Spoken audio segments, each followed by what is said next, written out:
ආයුබෝවන් යාළුවනේ. ඉතින් ඔන්න මම අද අලුත් වීඩියෝ එකක් අරගෙන ඔයාලත් එක්කම එකතු වෙනවා. අද ඉතින් මම කරන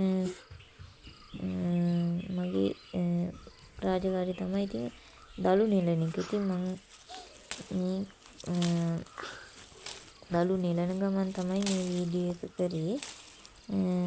ඉතින් ඇත්තටම කිව්වොත් අපි ජීවත් වෙන්න තනි මිනිස්සෙක් හම්බ කරලා ජීවත් වෙන්න හරි අමාරුයි. මේ රටේ තියෙන ආර්ථික තත්ත්වෙත් එක්ක.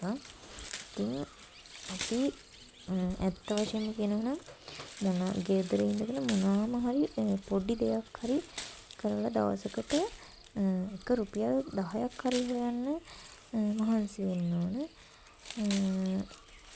මම නම් හිතන්නේ ඒ විදිහට. ඉතින් නැත්තම් කවදාවත් අපිට මේ තියෙන ආර්ථික රටාවත් එක්කම ජීවත් වෙන්න හරිම අමාරුයි. මොකද අපි ගත්තොත් ළමයින්ගේ වැඩ, ළමයින්ගේ අධ්‍යාපන කටයුතු වලට, ඊට පස්සේ ගෙදර දොර වැඩ කටයුතු වලට, සමිති සමාගම් වලට, ඊට පස්සේ අපේ විදුලි බිල්, ඒ හැමදේම අපි ගෙවා ගන්න ඕනනේ. ඉතින් තනි පඩියකින් ඒ වගේ දෙයක් කරන්න ඉතාම අපහසුයි.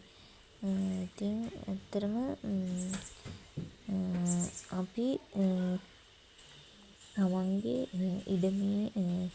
ඉඩකඩ තියෙනවනම් මේ වගේ පුංචි වගාවක් හරි පටන් ගන්න කියලා තමයි මම ඔයාලගෙන් ආදරණීයව